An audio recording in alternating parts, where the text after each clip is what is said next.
A continuación, Noticiero Telesucesos. Clasificación A.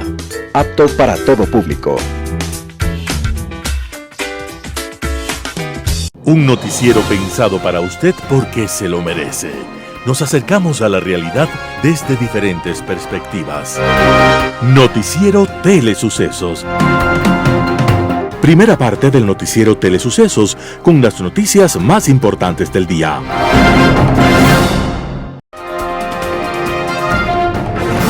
Un día como hoy. Hubo un escritor nacido muy cerca del Polo Norte, amante intenso de la palabra, que decía: las palabras que usamos deben ser música. La palabra, si quiere, debe vulnerar el alma hasta hacerla gemir. Las palabras son color, sonido, olor, fuerza secreta, demoledora. Las palabras son la vida. Esto lo decía el escritor noruego Knut Hamsun, personaje de equívoco destino, que para sobrevivir viajó inclusive por los Estados Unidos, donde trabajó como jornalero, albañil, vigilante, cobrador de tranvía y conferenciante. Y un día, Hamsun se lanzó al mundo de la novela con una obra llamada Hambre. Allí el protagonista es un paria que llega a comer madera para calmar los mordiscos de su estómago vacío. El personaje no tiene historia, ni nombre, ni edad. Es un hombre como millones, arrojado al vértigo inhumano de la gran ciudad. Hamsun, gran escritor, ganó el premio Nobel en 1920 y, borracho, en la ceremonia se propasó con la hija de los reyes de Suecia y cometió otra serie de desafueros escabrosos. Y años más tarde, cuando los nazis invadieron a Noruega, Hamsun los apoyó y les regaló su medalla del premio Nobel. Hamsun entonces fue declarado traidor por los noruegos y el gobierno lo tildó de disminuido mentalmente de manera irreversible y lo sometió a una multa tan fuerte que lo dejó en la ruina y menosprecio hasta su muerte. Pero más allá de sus desafueros y equivocaciones, Knut Hamsun, que había nacido un día como hoy, 4 de agosto de 1849, es un referente en la literatura del siglo XX, y su obra es una mirada sensible al sufrimiento humano. Las principales noticias del día. Titulares. El Banco Interamericano de Desarrollo entregará $500 millones a Ecuador para enfrentar el fenómeno de El Niño. Riesgo País superó los 2.000 puntos por primera vez desde 2020. Concluye la primera etapa de obras en la Avenida Patria. En tributación de hoy, retenciones RIMPE. Los editoriales serán de Taría Flores. Campaña presidencial, demagogia y meteduras de pata. José Alvear, Ecuador, una maldita pesadilla. Rafael Ollarte, garantías a la carta. Noticias del día. El BID entregará $500 millones a Ecuador para enfrentar el fenómeno del Niño. Este 2 de agosto del 2023, el Banco Interamericano de Desarrollo BID aprobó un crédito al Ecuador de $500 millones para el fortalecimiento de la inversión social presupuestada para este año y el financiamiento preventivo para enfrentar el fenómeno del Niño. El ministro de Economía y Finanzas, Pablo Aresel Mena, recordó que el manejo económico basado en la estrategia de orden fiscal y enfoque social ha consolidado la confianza y credibilidad de la comunidad internacional hacia el Ecuador, que se traduce en un constante apoyo financiero para programas sociales y sostenibilidad de las finanzas públicas. Es importante resaltar que las condiciones de financiamiento son altamente favorables para el país. El crédito cuenta con una tasa fija y podrá ser reembolsado a lo largo de 19 años, con un periodo de gracia de hasta 7 años, permitiendo atender de manera efectiva las necesidades de los ciudadanos, sobre todo de los más vulnerables. Con corte a mayo del 2023, la deuda con el BID ya sumaba $7.554 millones. Esta multilateral es el segundo mayor financista del Ecuador, solo superado por el Fondo Monetario Internacional FMI, con más de $8.000 millones en créditos entregados al país. El Riesgo País superó los 2.000 puntos por primera vez desde 2020.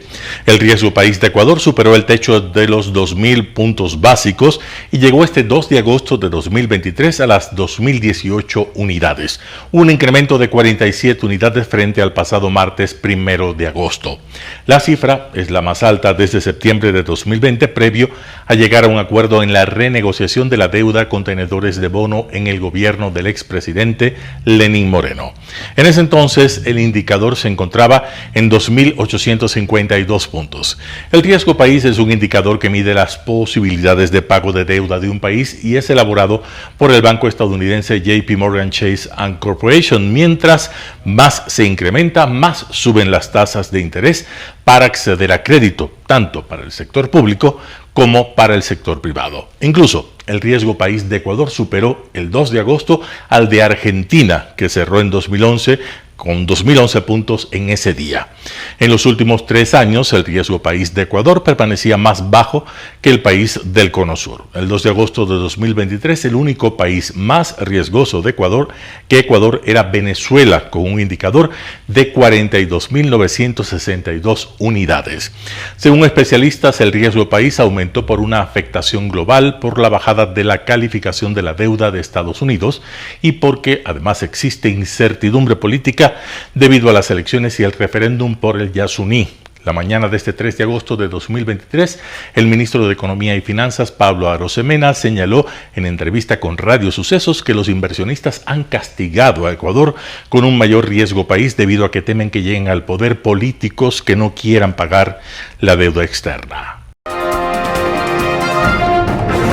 Concluye la primera etapa de obras de la Avenida Patria.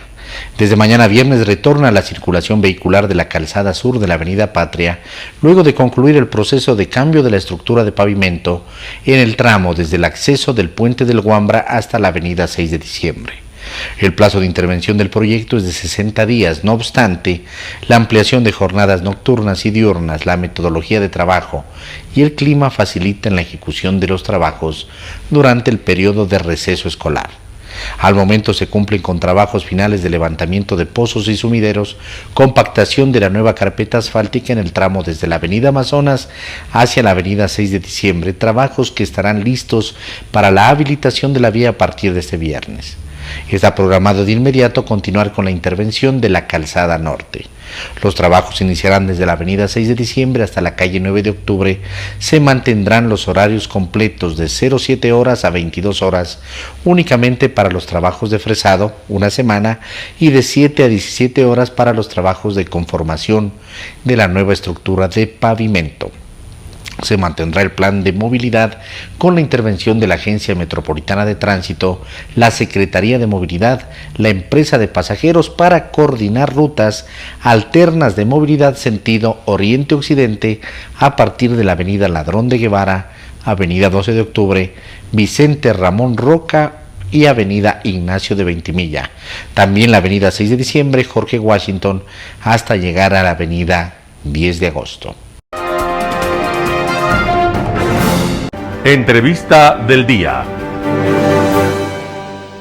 Pablo Arosemena, ministro de Economía y Finanzas, estuvo en Radio Sucesos este jueves para hablar sobre la situación económica del país. Escuchemos qué es lo que dijo. Mira, el día de ayer tuviste un contraste de noticias económicas. Por un lado, el Banco Interamericano de Desarrollo, uno de los bancos multilaterales más importantes del mundo, le otorga al Ecuador, por la confianza generada por este gobierno liderado por Guillermo Lasso, un crédito de $500 millones a un gobierno que estamos a 3 o 4 meses para cerrar, un nuevo crédito por $500 millones. Eso te da la pauta de la confianza que ha generado en la estrategia nuestra de poner en orden las arcas públicas, y son $500 millones para ser invertidos en el frente social y específicamente en la mitigación del fenómeno del niño, que, como dicen los expertos, se lo empezará a sentir con más fuerza más o menos en el mes de octubre, diciembre. Es decir, probablemente este gobierno ya no esté,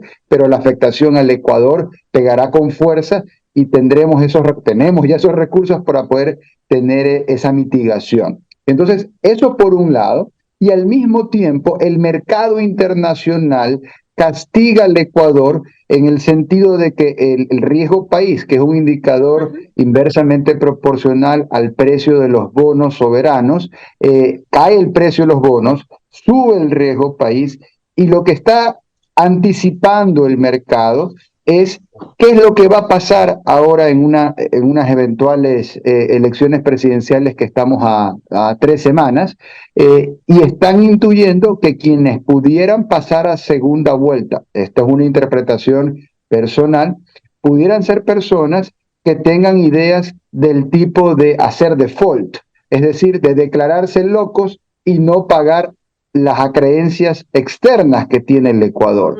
Ese es el temor de los mercados. Los mercados, la preocupación que tienen es que quien venga no les vaya a pagar los financiamientos que le han dado al país. Pero ¿cómo contrasta eso con que al mismo tiempo los organismos multilaterales a nivel internacional confían en este gobierno al punto en que nos entregan un nuevo crédito por $500 millones a condiciones pues muy beneficiosas, ¿no? Un crédito casi a 20 años, 7 años de gracia, tasa fija, entonces, y recursos para el tema social. Entonces yo creo que han sido 2 noticias de contraste que te marcan cómo la gente a nivel internacional confía en que se ha manejado bien la economía, pero desconfía en qué es lo que puede pasar con un eventual nuevo gobierno el día de mañana.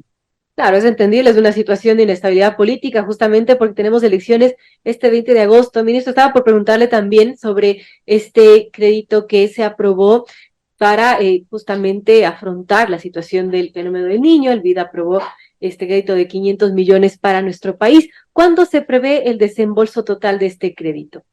Los próximos días, esto ha sido contratado, celebrado el directorio el día de ayer en la ciudad de Washington, nos informaron inmediatamente, tomó contacto conmigo el presidente del Banco Interamericano de Desarrollo, el señor Ilan Goldfein, nos transmitió esta muy buena noticia que de manera unánime el directorio del Banco Interamericano de Desarrollo había aprobado la contratación de este nuevo crédito que tiene por objetivo recursos para la inversión social y recursos para el financiamiento de actividades de mitigación del fenómeno del niño de forma inmediata. Estamos hablando de limpieza de canales, de Sasolve. Recordemos que el gobierno nacional solo no puede hacerlo todo, los gobiernos seccionales tienen una tarea importantísima, indelegable, para también poder mitigar el fenómeno del niño, pero el gobierno nacional está haciendo su tarea consiguiendo los recursos para poder invertirlos directa e inmediatamente justamente para anticiparnos al fenómeno del niño, en el sentido de que no podemos controlar qué tan severo va a ser el invierno, pero sí podemos controlar las acciones preventivas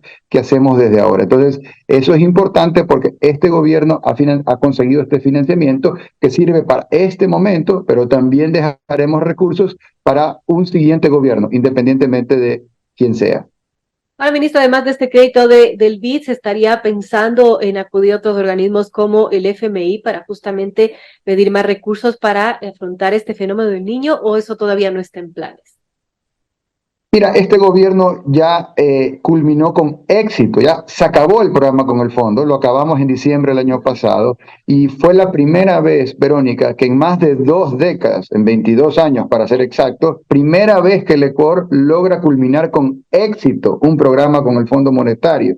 Eso fue una tarea titánica. Gracias a que hicimos eso, es que ahora tenemos la credibilidad internacional, el aval, si se quiere, para poder conseguir estos recursos que hemos puesto para beneficio de la ciudadanía. El catedrático Fernando Carrión estuvo también en Radio Sucesos para hablar sobre la crisis carcelaria. Veamos la nota. Es una crisis que ya lleva mucho tiempo y que efectivamente es de una inestabilidad crónica en los cuadros directivos, pero yo diría que no solo en el SNAI, sino también en todo el sector de seguridad.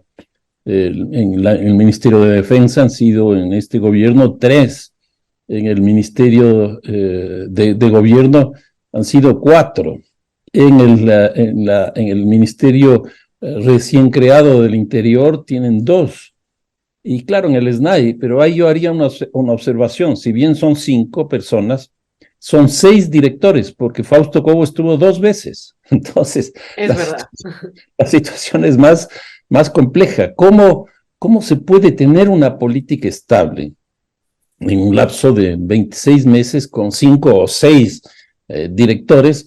Que eso nos muestra un promedio de 4 o 5 meses por director. Eso es francamente imposible. Yo creo que esa ha sido un poco la tónica de todo el sector seguridad y el más grave, obviamente, el del sistema carcelario.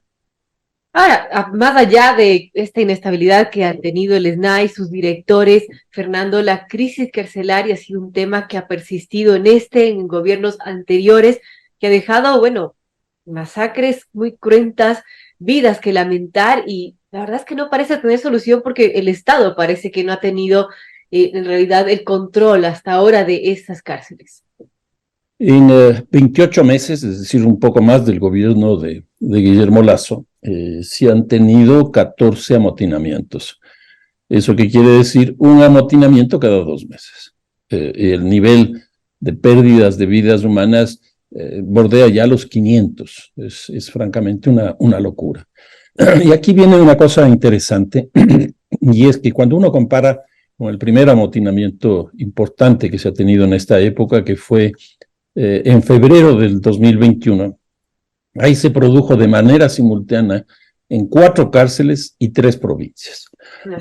Fue un día, el mismo día, lo cual reveló que hay un nivel de organización impresionante, que hay un nivel de planificación importante, que se tiene inteligencia criminal, pero además tecnología muy avanzada en términos de armas y en términos de comunicación. ¿Qué es lo que vimos en este último amotinamiento de la semana antepasada? Ya no fueron 4 cárceles, fueron 13 cárceles. Ya no fueron 3 provincias, fueron 7 provincias. Ya no fue un día, fueron 4 días. ¿Qué nos quiere decir esto? Y esta es una tesis fuerte que yo tengo, es que el sistema carcelario, el sistema público de cárceles en el Ecuador está al margen de la ley, es ilegal. ¿Y por qué esto?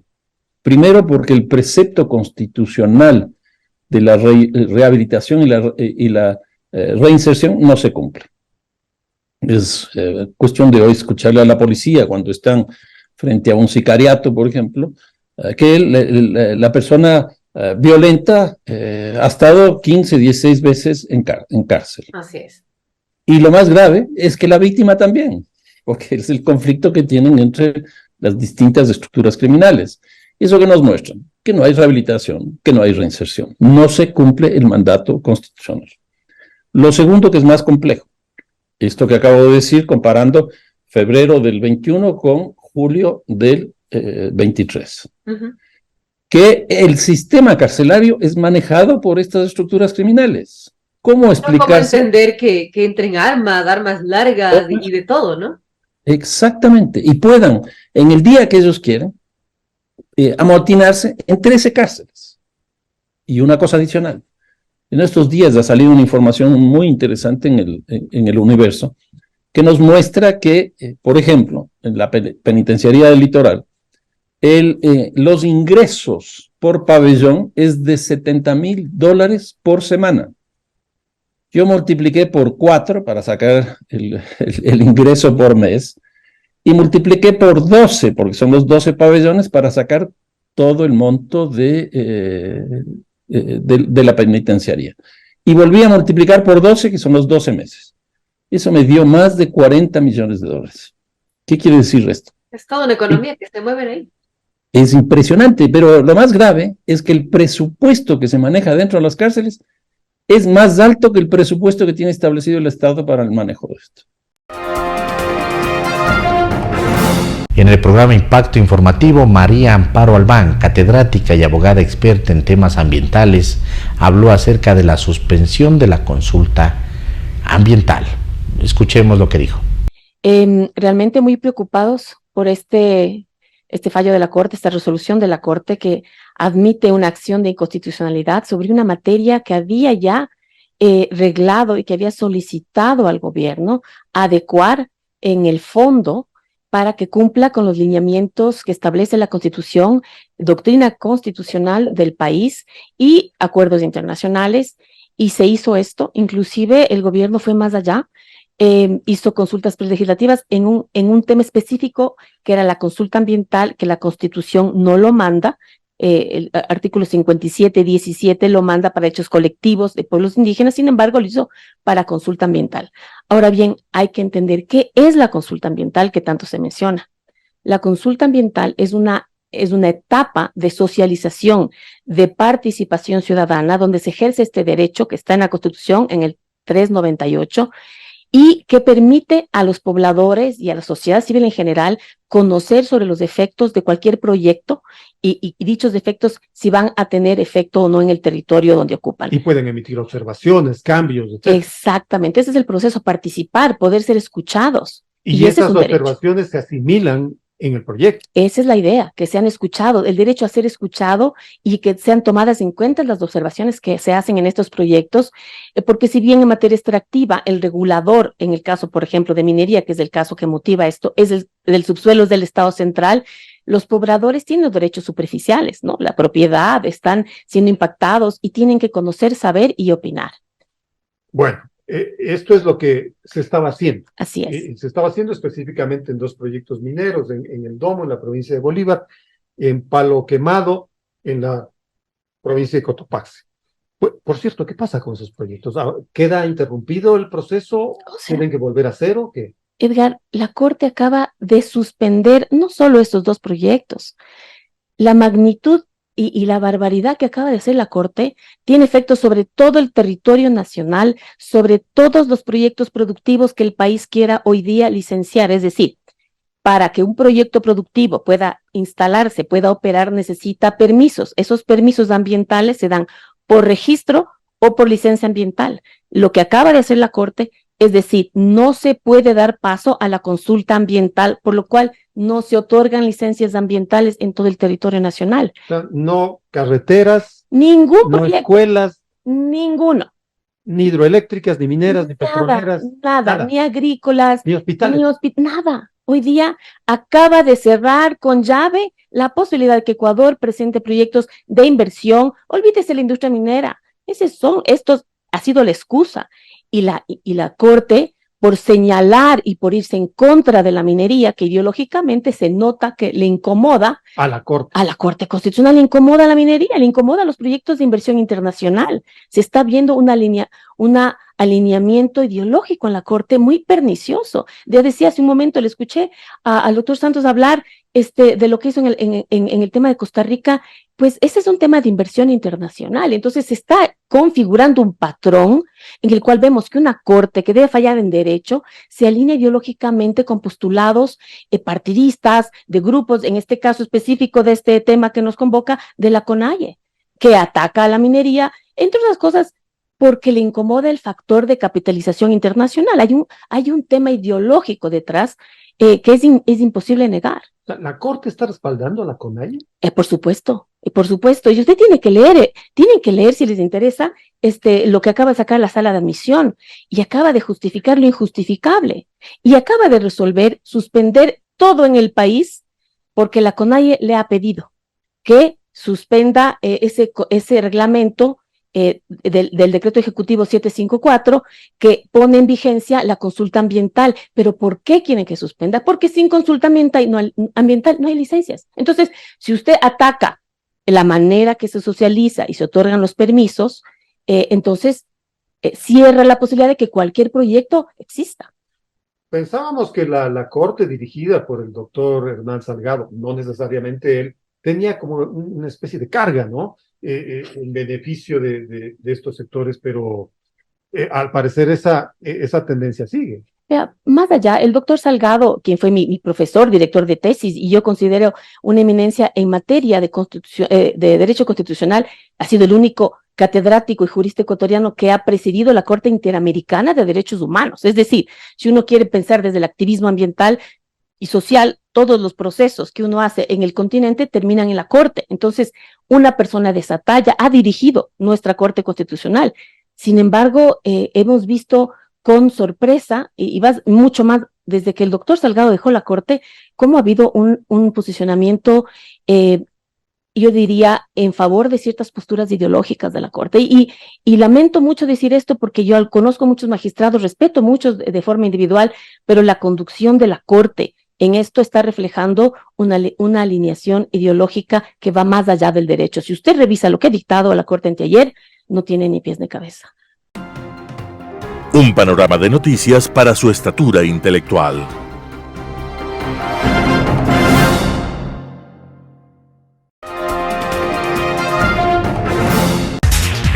Tributación de hoy con Cristina Trujillo.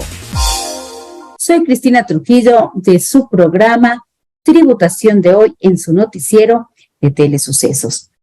Voy a hablar sobre este decreto 742 en un aspecto muy importante que es la reforma al régimen RIMPE. Uno de los aspectos que está causando muchísimas preguntas es sobre el artículo 97.10. Este artículo 97.10 habla sobre las retenciones al régimen RIMPE. ¿Qué pasa sobre las retenciones al régimen RIMPE? Primero, al ser un aspecto de retenciones, es un ámbito que debe aplicarse siempre al siguiente mes, porque habla de retenciones. Adicionalmente, las retenciones al régimen RIMPE lo voy a dividir en dos ámbitos principales: a los negocios populares y a los emprendedores. Adicionalmente, también voy a hablar sobre la circular número 4 que fue emitida en días pasados por el Servicio de Rentas Internas. Pero comencemos con los negocios populares. El artículo 97.10 que se incorpora, escúcheme bien, se incorpora en el régimen simplificado RIMPE. Hablemos sobre los negocios populares. ¿Qué dice el mencionado artículo? Menciona que a los negocios populares no se les debe hacer retenciones de impuesto a la renta. Adicionalmente, tampoco retenciones del IVA. ¿Y por qué del IVA? Porque la venta de los bienes, servicios y derechos que los negocios populares realicen a partir del mes de julio estarán gravados con tarifa cero de IVA. Por lo tanto, haciendo un resumen, en lo que se concierne a los negocios populares, no vamos a realizar retenciones ni de IVA ni de renta. ¿Qué pasa con los emprendedores? En el caso de los emprendedores, como regla general, estarán sujetos a las retenciones tanto de renta como de IVA, conforme a las respectivas resoluciones emitidas por el Servicio de Rentas Internas, la resolución 787 en renta y la resolución 61 en IVA, a los porcentajes que éstas establecen. Sin embargo, el artículo 97.10 establece que no aplicarán retenciones cuando los pagos se realicen a través de tarjetas de crédito, de tarjetas de débito o otros medios de pagos electrónicos. Y aquí es importante la explicación que voy a dar. Ni usted ni las tarjetas de crédito o débito, otros medios electrónicos, realizaremos las retenciones. Y aquí viene algo muy interesante. ¿Qué se entiende por otros medios de pagos electrónicos? De acuerdo a la resolución de la Junta de Política y Regulación Monetaria, emitida en el año 2022, la número 5-M, considera también como transferencias electrónicas a las transferencias electrónicas de dinero para efectuar pagos como medio de pagos electrónicos.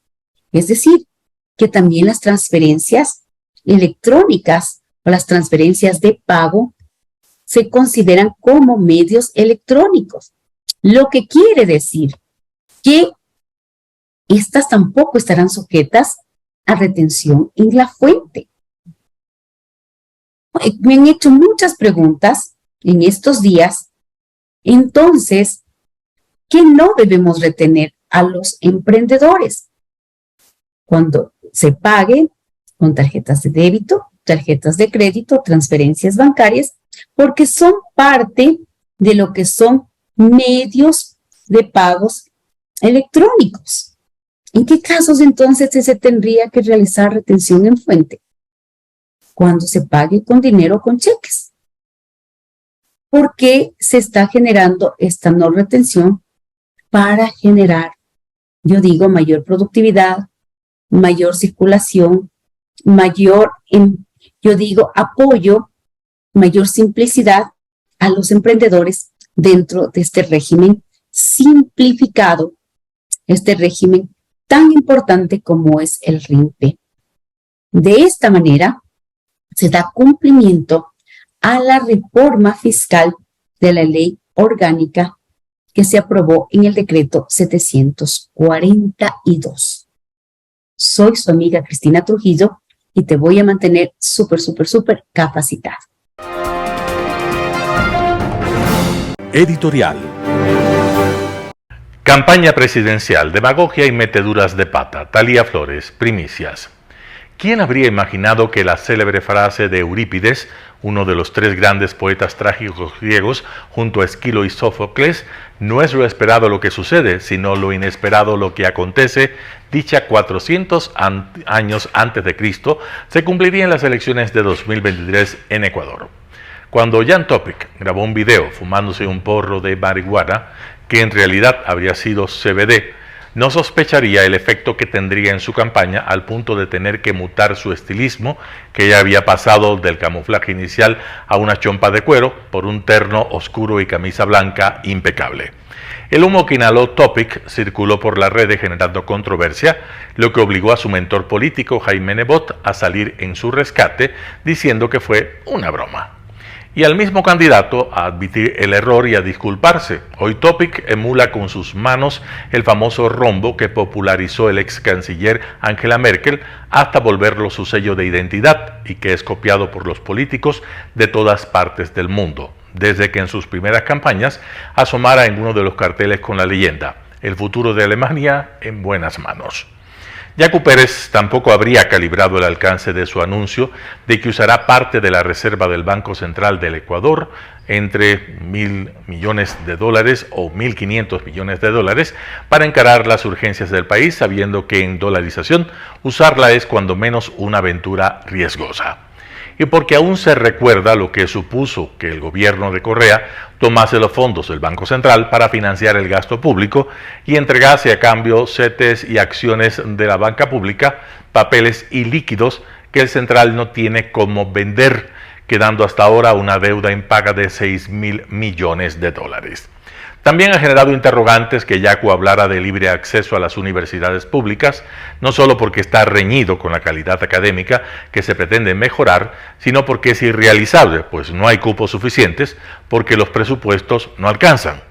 En el programa Hora 25, luciendo una corbata roja, Fernando Villavicencio anunció que entregará el Banco del Pacífico al Seguro Social como parte de la deuda del Estado para que se convierta en el más importante banco del país, lo que desconcertó a no pocos de sus adherentes. Antes había dicho que una de sus prioridades será que el Estado pague la enorme deuda al IES, que solo en el componente de salud bordea los $4.000 millones.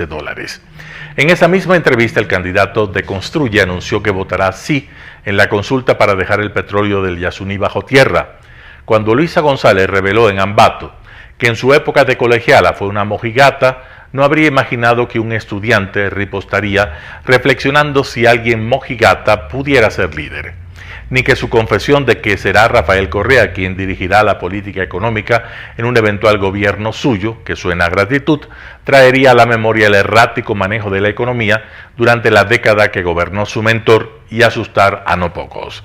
Nadie ha olvidado el agresivo endeudamiento a tasas de interés escandalosas en el que embarcó al país justamente cuando se contaba con los mayores ingresos por los precios históricos del petróleo, el uso de las reservas del Banco Central y cómo dispuso de la plata del IES para inversiones fallidas como en Coca-Cola Sinclair, y cuando ordenó a su delegado pasar el dinero del fondo de pensiones al de salud, mientras él cortó el aporte del Estado para los jubilados. En lo que va de campaña, Otto Sonnenhösner, cuya consigna es paz, plata y progreso, ha esquivado pronunciarse de manera explícita sobre varios asuntos, incluido cómo votará en la consulta para dejar o no el petróleo del Yasuní bajo tierra, a pesar de que su binomio trabajó en esa iniciativa durante el gobierno de Correa. La campaña del candidato de Suma y Avanza se mueve sin hacer olas, tiene una presencia sostenida en las redes y observa rigurosa disciplina en los temas que aborda, en la simbología y en su propio estilismo de jean, camisa blanca y zapatos tipo campero, más una chompa para la sierra. Dice no ser de derecha ni de izquierda y ha evitado la confrontación, pero grabó un video para responder a lo que llamó campaña sucia, usando la palabra cloaca, aunque sin mencionar nombre alguno. Las dudas de Javier Herbas, que primero anunció no sería candidato y luego que sí, retrasaron su campaña, que también fue impugnada y perdió valioso tiempo. Apenas calificada hizo una declaración y erró. No solo fue lo que dijo, sino cómo lo dijo. Que no nos vengan a decir que no hay dinero. La Reserva Internacional supera los 9.000 millones de dólares y tanto que quieren decir que ese dinero no es del Estado, espetó el aspirante de reto, lo que causó comentarios en voz baja. Un real SOS para la campaña de alguien que se promociona como empresario. El TikTok, que en la campaña de 2021 fue su fetiche, esta vez parece no tener las mismas virtudes porque todos los candidatos lo usan y el ingenio no es de su exclusividad. Daniel Noboa, de ADN, parece moverse haciendo poco ruido. Ha ofrecido bajar la planilla de la luz de 5 a 3 centavos y crear empleos. Días atrás denunció que de 184.000 empresas existentes entre 2021 y 2022 han cerrado 40.000, mientras que los 5 mayores bancos habrían obtenido en ese periodo 200 billones de dólares más de utilidades. Votará sí en la consulta del Yasuní porque según sus cálculos es más rentable dejar el petróleo bajo tierra y preservar la naturaleza. El candidato Bolívar Armijos, de pasado correísta y que va por el movimiento Amigo, que lo fundara el ex asambleísta Daniel Mendoza, se mantiene inamovible en el último lugar de las encuestas. No ha hecho ni grandes anuncios, ni tampoco ofrecimientos llamativos. En fin, lo que pasa en el país y lo que dicen los candidatos producen leves movimientos en el tablero electoral cada semana. La campaña ha entrado en la etapa decisiva. De los 8 participantes hay algunos que hasta pudieran ser buenos presidentes, pero definitivamente no son buenos candidatos. No solo por apelar a la demagogia, sino por meter la pata de manera insufrible. En ese caso no hace falta apelar a Eurípides cuando dijo: no es lo esperado lo que sucede, sino lo inesperado lo que acontece. Talía Flores, Primicias. Ecuador, una maldita pesadilla. Artículo de José Alvear, publicado en Diario La Hora. Vivimos una maldita pesadilla. Ese es el Ecuador de hoy. Tierra de nadie. Un país en el que estamos sobre las 40 muertes violentas por cada 100.000 habitantes. Cifra récord. Somos vistos por el mundo como una de las naciones más peligrosas de la región, el 6º país más violento por encima de México, con ranking número 15 de 193 países con presencia de bandas criminales según el Observatorio de Bandas Criminales de la región. En esta maldita pesadilla, caminar resulta lo más parecido a Pecosville, en el Viejo Oeste, o una novela de los carteles de la mafia. Nadie está a salvo. Aquí se mata sin contemplaciones a niños, adultos, jóvenes, aspirantes a cargos públicos y funcionarios con la más cómplice impunidad. El domingo 23 de julio veíamos imágenes de terror. El alcalde de Manta, Agustín Intriago, era asesinado a tiros a plena luz del día. Su viuda posteriormente acudió al funeral con un chaleco antibalas. Nadie está a salvo. La muerte y la violencia nos rondan. Mientras tanto, el gobierno una vez más se limitó a dar el pésame a la familia, como lo ha venido haciendo desde que inició su mandato. Pero, ¿qué podemos esperar cuando la acción de las autoridades es casi nula? Lo evidencian las cifras, porque la crisis de inseguridad viene muy ligada a la pésima administración de los recursos.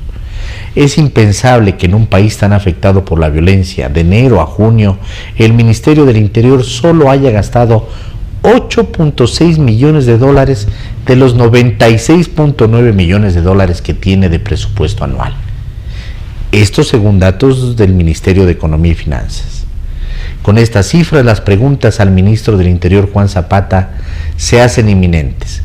¿Qué le pasa? ¿Es o se hace? ¿Tiene miedo de enfrentar a las mafias y a la inseguridad? De ser así, no hubiese aceptado el cargo. Pero su responsabilidad va más allá del tema presupuestario. Zapata no se da cuenta de que la policía está abandonada a su suerte. debe dejar de hacer el papel de ingenuo mandando notificaciones de pésame o de cachiporrera poniéndoles carapelas a su jefe inmediato cuando su trabajo del cuidado de la seguridad es vergonzoso. La Policía Nacional es la institución más grande del país con 58.974 miembros, por encima de todas las Fuerzas Armadas con 47.000 miembros aproximadamente. Esta institución necesita capacitación, equipamiento y recursos económicos. La inversión en inteligencia policial es por lo menos indispensable. La situación se agrava ya que bajo la óptica de las autoridades el problema de la violencia está institucionalizada porque hay una baja autoestima y una pérdida de principios y valores de los ecuatorianos, o al menos así lo señaló el secretario de Seguridad, Wagner Bravo. Es frustrante ver el resultado de estos 2 años del gobierno socialdemócrata de Guillermo Lasso, una administración vegana que nos engañó. Nos hizo creer que representaría un cambio, pero resultó ser lo mismo de los últimos 14 años. El gobierno que va a asumir el nuevo periodo de transición debe trabajar en un verdadero respaldo jurídico para que la fuerza pública pueda actuar de forma efectiva y eliminar a las bandas criminales. Hay que pensar en medidas de shock para despertar de esta maldita pesadilla. Se deben concesionar los centros penitenciarios a la empresa privada y se debe instaurar la pena de muerte para sicarios, pedófilos y secuestradores. Quienes salen con la intención de generar caos y miedo deben sentir pánico de delinquir contra la vida de un tercero. Que nos quede claro, quien atenta contra los derechos de los ciudadanos honestos pierde automáticamente los suyos. Ecuador reclama a gritos justicia, menos inseguridad, menos Estado y más libertad. Artículo de José Alvear publicado en Diario La Hora. Garantías a la carta. Rafael Ollarte, El Expreso. ¿Quién y dónde se puede presentar una demanda de acción de protección o de medidas cautelares autónomas? La Constitución de 2008 y la Ley de Garantías de 2009 eran muy claras. Demanda el titular del derecho a debatirse en el proceso, accionándose en el lugar en que se expidió el acto o donde éste tenga sus efectos. Los terceros con interés en el proceso no pueden demandar, sino presentar amicus curiae. Pero pronto se comenzaron con decisiones permisivas que ahora se han generalizado. Demandar en el domicilio o lugar de residencia sin que el acto tenga efectos en ese lugar, sumándose luego un caso curioso. Un empleador presenta acción de protección a favor de su trabajadora doméstica, la cual es inadmitida, pues quien debía demandar era la trabajadora. El patrono, que siendo abogado desconocía tan elemental norma, presentó acción extraordinaria de protección ante la Corte Constitucional, la que debía tener un solo destino, el rechazo. Pero había un detalle: el demandante era nada más y nada menos que un integrante de esa corte, la cervecera. En una actuación impropia de un tribunal, no solo le concede la demanda, sino que para ello declara la inconstitucionalidad de la norma de legitimación, abriendo la puerta a que cualquiera pueda presentar demandas a nombre de otro sin tener poder para ello. El resultado ya lo conoce: las demandas se comenzaron a presentar en cualquier lugar del país, tanto que un miembro del Consejo de la Judicatura pidió cautelares en Baba Hoyo para continuar en el cargo, lo que prontamente le conceden al filo de la medianoche. Con ese ejemplo, buscaron la garantía a su gusto: condenados por corrupción, delincuentes peligrosos y políticos privilegiados. Como cualquier puede demandar a favor de un tercero, aparecen varios comedidos presentando decenas de demandas, cada uno en el lugar donde vive, en su favor, esperando que al menos uno de esos jueces se la otorgue. La Corte Constitucional actual ha empeorado las cosas. Se puede demandar no solo en el lugar donde se expide el acto o donde tiene sus efectos, sino en el domicilio o residencia e incluso en el lugar donde el demandante tiene vínculo familiar. Como además mantiene el precedente de que un tercero puede demandar por otro, el tema se abre más a la búsqueda del juez venal que otorgue la garantía a la carta. Rafael Ollarte, El Expreso. Noticias internacionales. La Perucetus colossus, la ballena hallada en Perú, podría ser el animal más pesado de la historia. Se llama Perucetus colossus, la colosa del Perú, una antigua especie de ballena encontrada en el sur de este país sudamericano. Podría ser el animal más grande y pesado de la historia. Se calcula que los gigantescos fósiles hallados tienen unos 39 millones de años. Según algunos estudios, estos ejemplares podrían haber pesado entre 85 y 340 toneladas. Parte de su esqueleto se expone en el Museo de Historia Natural de la Universidad de San Marcos de Lima. Incluye 13 vértebras, un hueso de cadera y 4 costillas. Cada una de ellas tiene casi 1,5 metros de largo. Los huesos fueron descubiertos en el desierto de Ica, a unos 300 kilómetros al sur de la capital, una región antaño sumergida bajo el agua y que ahora es conocida por su tesoro de fósiles marinos. Este cetáceo colosal le quita el puesto como animal más pesado de la historia a la ballena azul, que no supera las 180 toneladas. Se cree que tenía una cabeza muy pequeña en comparación con el cuerpazo, aunque no se cuenta con huesos que lo confirmen. Al no disponer de dientes, resulta imposible saber con seguridad qué comía, aunque se cree que buscaba alimentos en el fondo marino ante su incapacidad para nadar con rapidez.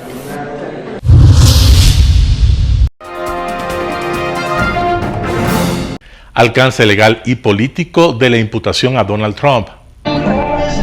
A pesar de las acusaciones que el expresidente Donald Trump enfrenta, entre ellas la del Departamento de Justicia por sus intentos de anular los resultados de las elecciones presidenciales de 2020 en los días previos al asalto al Capitolio perpetrado el 6 de enero del 2021, estos cargos no impiden que Trump se postule a la presidencia, como lo explica John Yoo, profesor de Derecho de la Universidad de California en Berkeley. Nuestra Constitución solo exige pocos requisitos para ser presidente de Estados Unidos. Debe tener cierta edad, debe ser ciudadano, pero lo que no hace increíblemente es decir que no puedes estar en la cárcel o haber sido condenado por un crimen. El presidente Trump, bajo la Constitución, puede ser candidato e incluso ser presidente, incluso si es declarado culpable. Esta es la segunda acusación federal contra el expresidente, quien busca volver a la Casa Blanca en 2024, después de haber sido encausado por la posesión de documentos clasificados en su residencia personal de Mar-a-Lago. Además, enfrenta también otra acusación criminal estatal en Nueva York y otra investigación también estatal en Georgia. Todo lo demás es un espectáculo secundario. Este es el centro del escenario. Esta es la historia americana. Se trata de si la democracia estadounidense estaba siendo usurpada. Todo lo demás sobre si se llevó documentos con él, le pagó dinero por el silencio a su amante, eso es posiblemente interesante para los tabloides. No es un hecho crítico para la democracia estadounidense. Este es el evento principal. Ha sido presentado en una acusación muy estricta y bien argumentada por parte del fiscal especial. El caso penal se produce mientras Trump lidera la contienda interna del Partido Republicano por la nominación presidencial. Sin duda, el presidente y sus simpatizantes e incluso algunos de sus rivales le restarán importancia a la nueva acusación y la calificarán como otro proceso con fines políticos.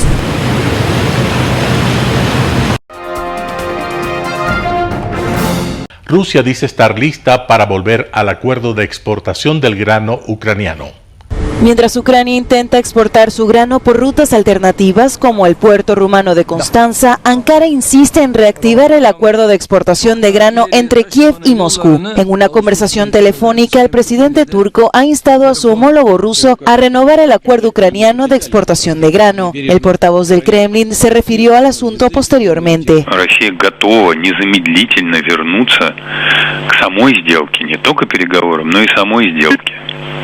Незамедлительно готовы сделать. Просто сделка должна быть реализована в той части, которая касается Российской Федерации. До сих пор этого сделано не было, как вы знаете.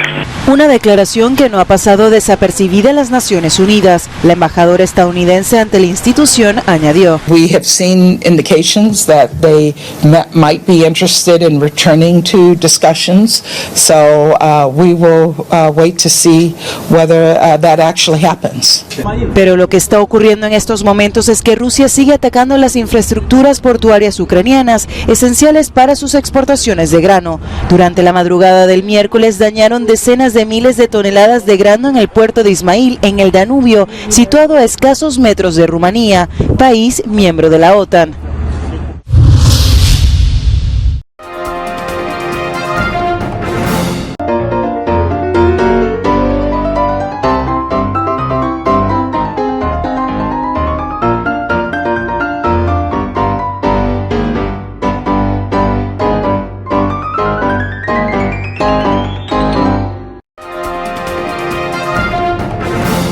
Telesucesos Sports. Deportes, deportes, deportes. Todas las tardes, 4 horas de lunes a miércoles, de 14 a 17 horas. Los jueves y viernes, 6 horas, de 12 a 20 horas. Desde Arena Telesucesos. Transmisiones en vivo, siempre Ecuavoley y luego Deportes para recordar. Todas las tardes, deportes en Telesucesos Sports, bajo la dirección del arquitecto David López. La visión objetiva de quien vive el deporte. Sucesos deportivos, visión de un equipo de opinión joven de comunicadores. El término arena dejó tiempo atrás de ser sinónimo de muerte. Hoy es un espacio de vida, de desarrollo de una de las actividades básicas del comportamiento humano, el deporte, que quizá, como ninguna, moviliza sentimientos y emociones, elimina como principio la violencia, intereses personales, trampas, desunión e intrigas. El deporte, con sus valores, solo deberá entregar mensajes de bien para mejorar las actuales estructuras sociales y políticas en deterioro en las que vive nuestro país. Hoy entregamos a nuestra audiencia de la ciudad de Quito deportes y en especial a la parroquia de Calderón, uno de los sectores populares de mayor desarrollo de la ciudad, con una población estimada en 1 millón de habitantes que están en contacto diario con el canal 29 UHF, presente con sus instalaciones deportivas en Llano Grande, su centro de gravedad. Telesucesos, desde nuestro estudio principal y en el de Arena Telesucesos, es el único medio de televisión que transmite de lunes a viernes 4 horas diarias de diversos eventos y novedades deportivas: el ecuavoley, básquet, tenis de mesa, halterofilia, taekwondo, esgrima, box, cachascán, gimnasia olímpica. Pueden ser observados en Canal 29 UHF y en todas las redes sociales en su televisión, sin ningún costo, desde la comodidad de su hogar, en nuestro canal y en las redes sociales. Arena Telesucesos es el escenario en donde el deporte tiene vida. Nuestros invitados y jugadores están en la cancha junto a usted y como nunca antes en la pantalla de su televisor, acercándole a un espectáculo inolvidable de luz, color y fiesta. Por fin usted encuentra el deporte que practica y que nunca es transmitido ni considerado por otros medios de comunicación con la importancia que nosotros le damos. El ecuavoley es el gran protagonista en una cancha con todos los estándares y comodidad para su práctica. Es el único deporte ecuatoriano con partida de nacimiento ecuatoriana. Somos inéditos, nos acercamos al deporte popular de nuestra gente que comparte nuestros esfuerzos.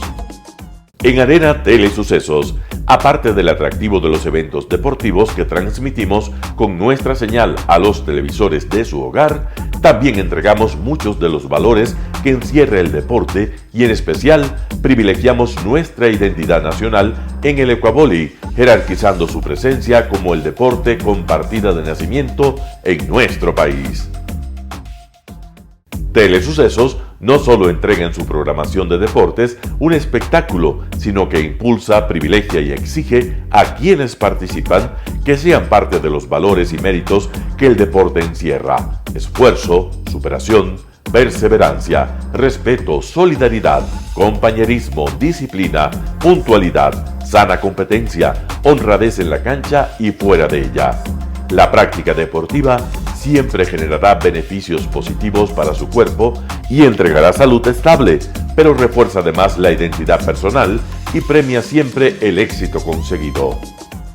Estamos entregando a nuestra ciudad con Arena Telesucesos un esfuerzo más de un medio que es fiel a su identidad y que a través de sus contenidos de salud, cultura, opinión calificada y ahora deportes, pretende difundir lo que, aparte del entretenimiento, requiere nuestra gente. Lo hasta ahora realizado está hecho con mucho esfuerzo, pasión y el entusiasmo de nuestra parte, de nuestros empleados, trabajadores y pequeños empresarios que creen en nuestras motivaciones. Hemos dado los primeros pasos para este proyecto que seguiremos haciéndolo gracias a ustedes. Telesucesos, el canal de televisión siempre inédito. El noticiero Telesucesos es retransmitido de lunes a viernes a las 7 horas por Radio Planeta Sur 106.1 FM de la ciudad de Loja. Noticiero Telesucesos.